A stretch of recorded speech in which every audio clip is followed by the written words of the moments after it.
HiTV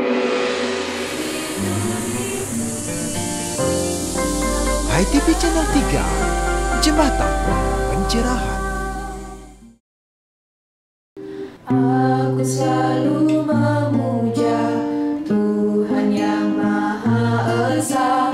Aku selalu menulis nama yang widiwasa. Aku selalu bersujud di kaki yang widiwasa. Aku selalu menyembah ide Sang yang widiwasa.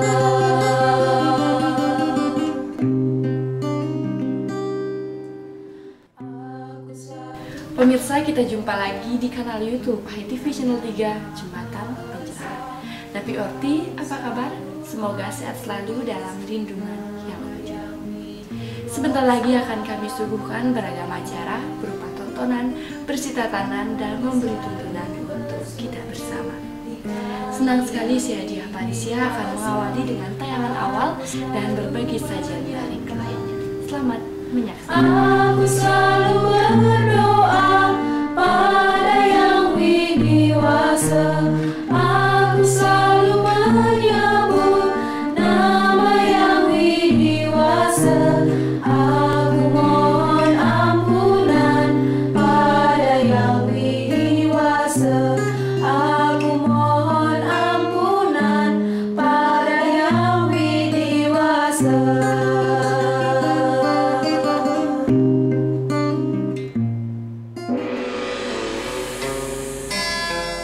High Schooling, Sekolah Rumah Hindu Dharma.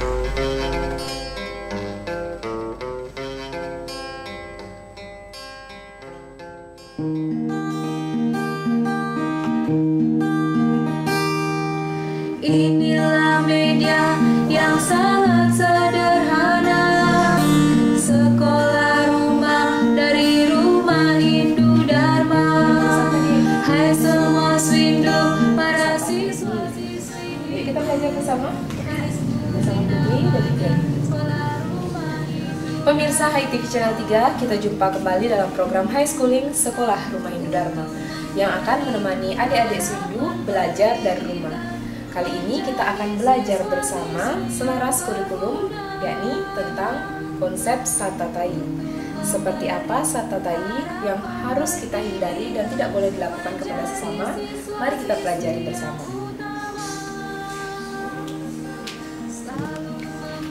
Nah, di sini sudah hadir adik-adik high school, ada Putri dan Riri. Jadi sebelum kita belajar, adik-adik sudah paham belum konsep Satatai itu apa? Pengertiannya dah.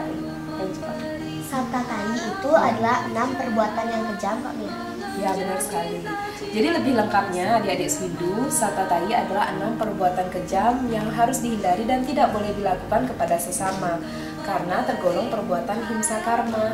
Jadi kalau kita baca referensinya, salah satunya di Swastikarana, kita akan menemukan di halaman 139 ada 6 bagian Satatai, 6 perbuatan kejam. Di antaranya yang pertama Agnida, Wisada, Atarwa, Sastrakna, kemudian ada Dratikrama, dan terakhir Raja Pisuna.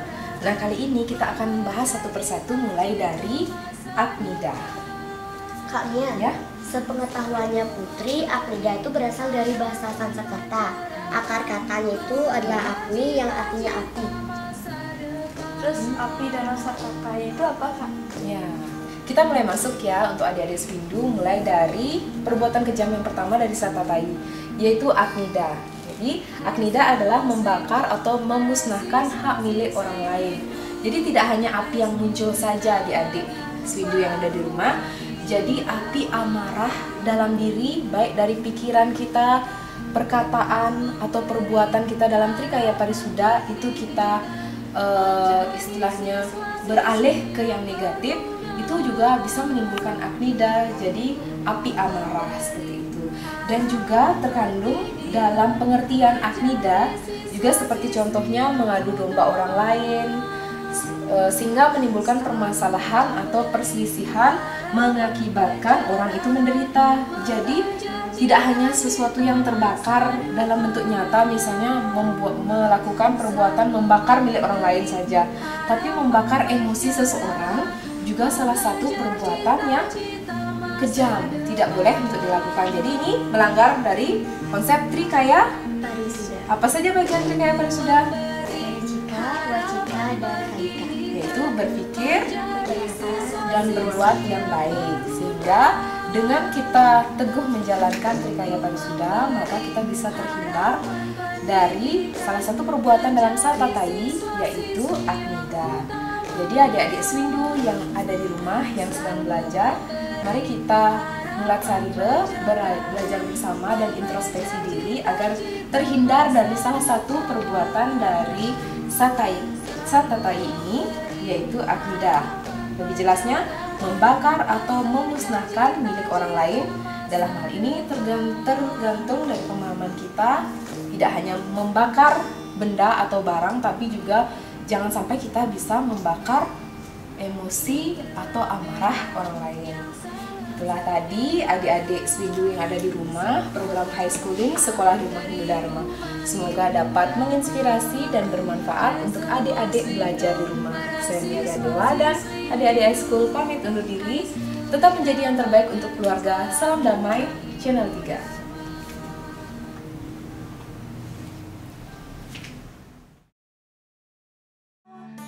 Jadikan arah kehidupan, mana jika Menulis adalah menabur benih.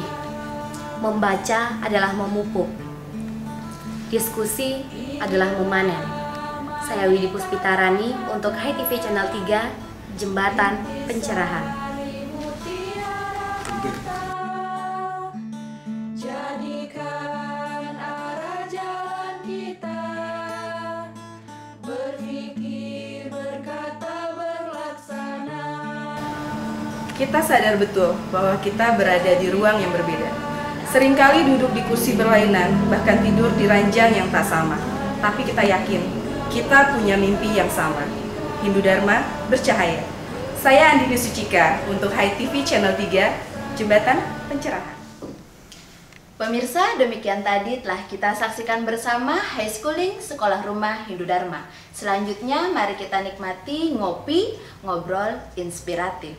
Ngobrol inspiratif mengajak Anda melihat peristiwa dari sudut pandang berbeda. Berbagai tokoh inspiratif akan mengemas narasi menjadi solusi.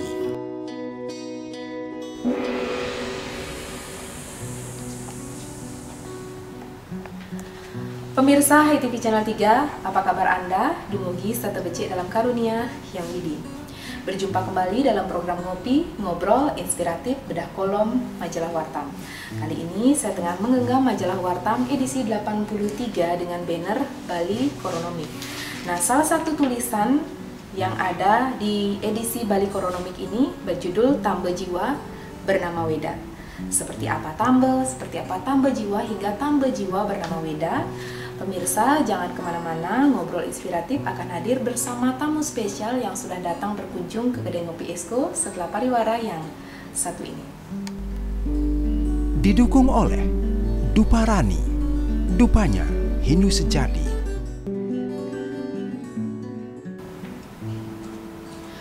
Pemirsa Hai TV Channel 3, kita masih di Kedai Ngopi Esko, exploring, sharing, dan coaching bersama kolumnisnya langsung Bapak Gede Swantana. Nabi Orti, Bapak? Sehat, Cici.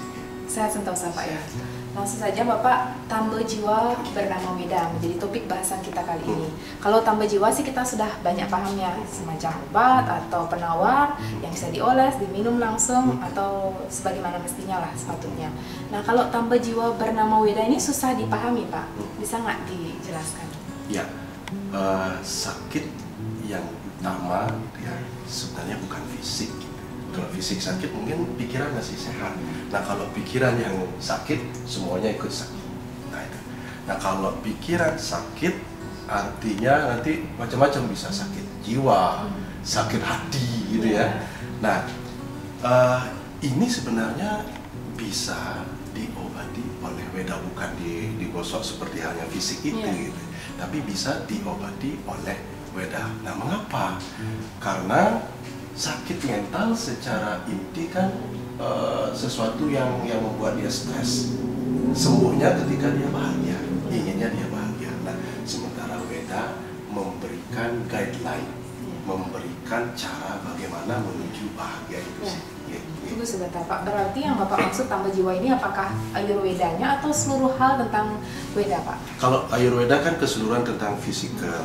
Nah, Weda secara keseluruhan itu bicara tentang bagaimana pikiran mampu diarahkan untuk mencapai kesehatan yang sejati itu, kebahagiaan itu. Jadi semuanya itu. Nah, sekarang kita mau masuk nih dalam fenomena saat ini atau keadaan yang kita lihat saat ini. Orang milenial itu lebih banyak ya Pak ya melihat atau memilih hal-hal yang pragmatis. Jadi mereka melihat hasilnya gimana caranya biar cepat mereka dapatkan. Nah, mungkin Bapak punya suatu hal atau terobosan bagaimana agar orang-orang milenial ini bisa cepat ya, dalam arti cepat memahami Weda agar mereka tertarik dengan hal-hal yang positif seperti Upanisa, mungkin Purana atau apa misalnya Pak sebagai tambah jiwa. Kalau saya lihat justru generasi milenial ini generasi yang sesungguhnya ingin belajar Weda. Kenapa? Karena mereka generasi pintar, generasi bertanya, itu intinya. Nah, kalau dia bertanya jadi diperlukan jawaban. Nah, Weda menyajikan jawaban-jawaban itu. Cuma masalahnya mampu nggak bahasa Weda itu dijadikan bahasa milenial. Ini tantangannya. Kalau masalah generasi milenial, mereka suka belajar. Jadi agama itu, Weda itu harus formnya yang mesti milenial. Itu gini ya kalau saya lihat. Pak Swantana, berikanlah satu contoh sederhana saja bagaimana tambah jiwa ini bisa dirasakan melalui Weda, Pak. Oke.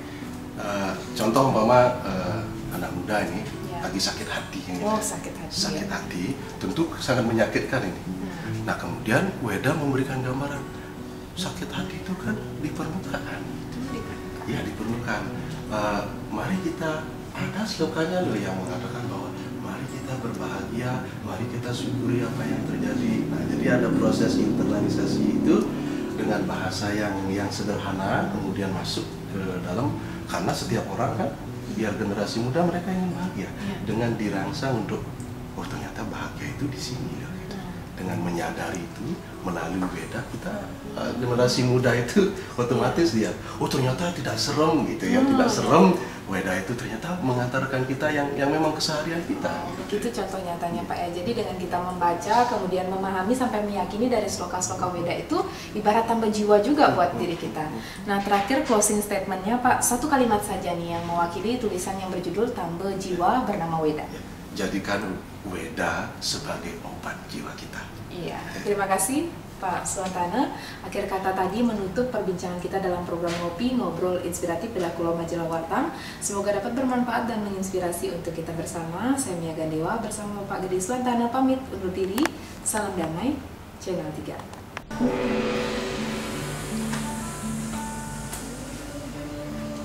Karmani Evaligaraste Mapalesu Kadetsana. Saya Niputu Putri Swastini Koster untuk HTV Channel 3, Jembatan Pencerahan. Berikut ini program Cemeti, Cerah 5 Menit akan menemani Anda membuka lebih luas jendela Hindu-Dharma untuk pencerahan jiwa.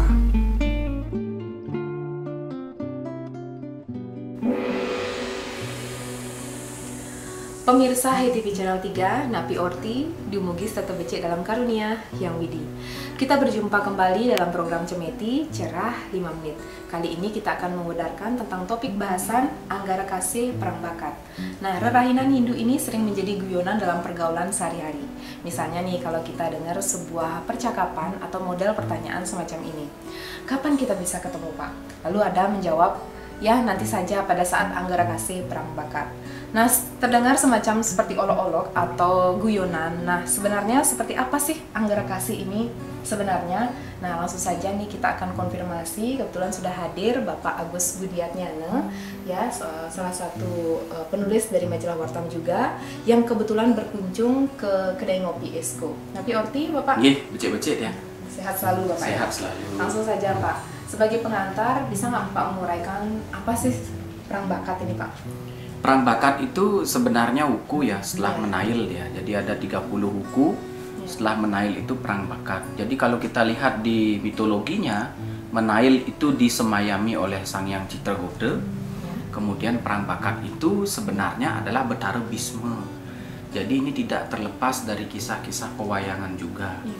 Yang kita ketahui bahwa Bisma itu adalah seorang yang sangat bijaksana, berilmu tinggi, dan apapun yang dia harapkan selalu tercapai. Nah, kata bakat sendiri di sini juga berarti keberhasilan atau apa yang dicita-citakan itu dapat terwujud. Mungkin dari sana ya, kemudian datang tutur tinular atau gugontuon yang kemudian hari kita terima bahwa apapun yang kita lakukan di wuku perang bakat ini pasti akan berhasil. Begitu kira-kira, Bu. Ya, terima kasih Pak Agus. Nah, kita sudah mulai masuk nih ke topik bahasan kita, Anggarkasih Perang Bakat. Di antara berbagai rerainan Hindu Anggarkasih lainnya, kenapa Anggarkasih Perang Bakat ini begitu istimewa? Mungkin ada mitologi khusus nih dari rerainan Hindu yang satu ini. Ya. Kalau Anggara itu kan hari Selasa, kalau kita lihat di Masehinya ya. Tapi kalau dia di Sabtuwaranya itu setelah Soma. Ya. Nah, diyakini bahwa Soma itu bulan. Kemudian setelah munculnya rembulan ada ketenangan di Anggara itu. Kemudian ditambah lagi dengan wuku perang bakat yang notabene adalah keberhasilan. Maka ketika kita merayakan Anggarkasih perang bakat itu sebenarnya bukan mencari keberhasilan material semata, tetapi juga merupakan pengelebur sahananing male yang ada di dalam sarira kita. Nah, di dalam hidup ini kita kan selalu berkarma ya. Ada yang baik, ada yang buruk, dan sisa karma itu menempel dia di sukma sarira. Badan kasar kita disebut angga sarira, kemudian halusnya sukma sarira. Disinilah tempat menempel karma tadi. Nah, untuk membersihkan itu perlu sebuah ketenangan. Mau melakukan prayaschita tanpa ada ketenangan di dalam diri itu juga hal yang mustahil. Setelah berhasil dibersihkan, kemudian barulah apa yang diharapkan itu dapat terwujud. Begitu sebenarnya. Ya, baik Bapak, kita kunci dulu jawaban Bapak sebelum kita beranjak pada terapan dari rainan Anggarkasih Perang Bakat ini bagi kaum milenial. Ya. Pemirsa Hai TV, jangan kemana-mana, mari kita temukan jawabannya setelah yang lewat satu. Didukung oleh Duparani, dupanya Hindu sejati.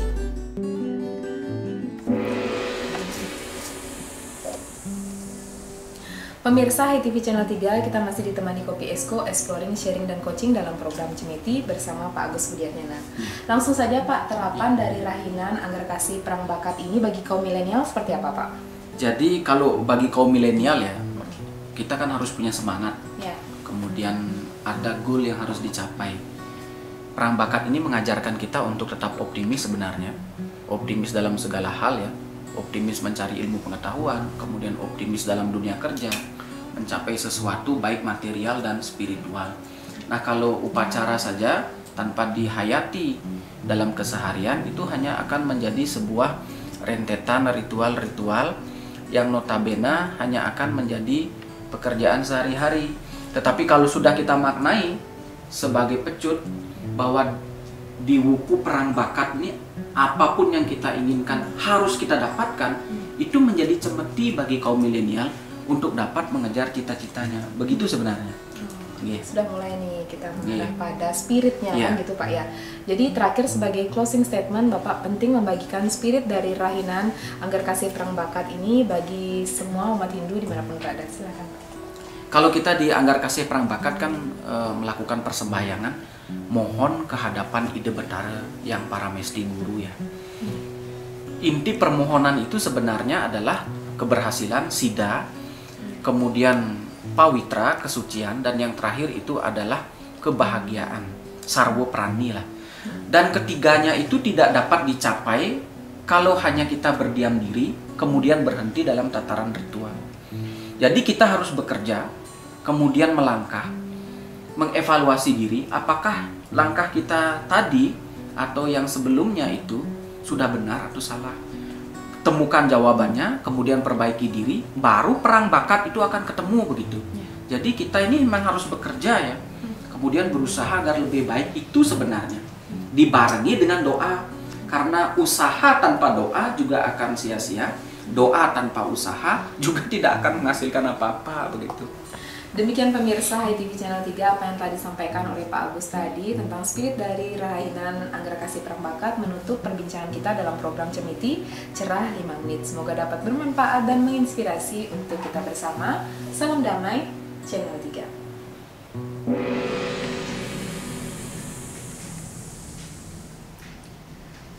Pemirsa, tayangan Ngopi Ngobrol Inspiratif telah menemani waktu luang Anda. Selanjutnya kita nikmati Sundari Nada, Jalanan Makna di Balik Nada.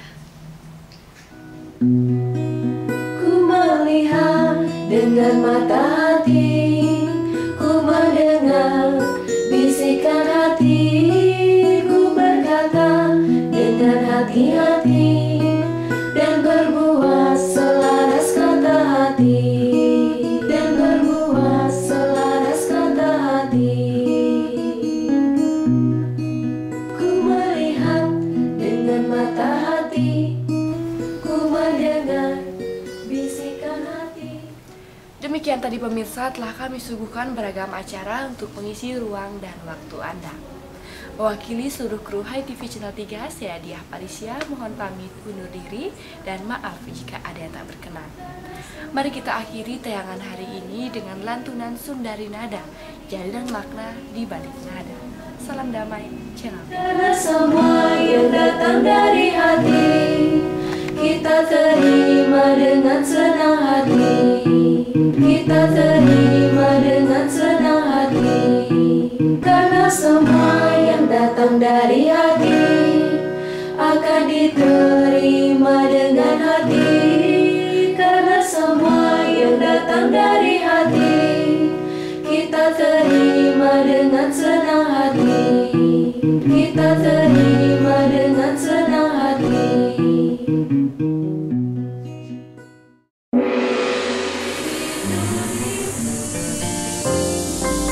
HiTV Channel 3, Jembatan Pencerahan.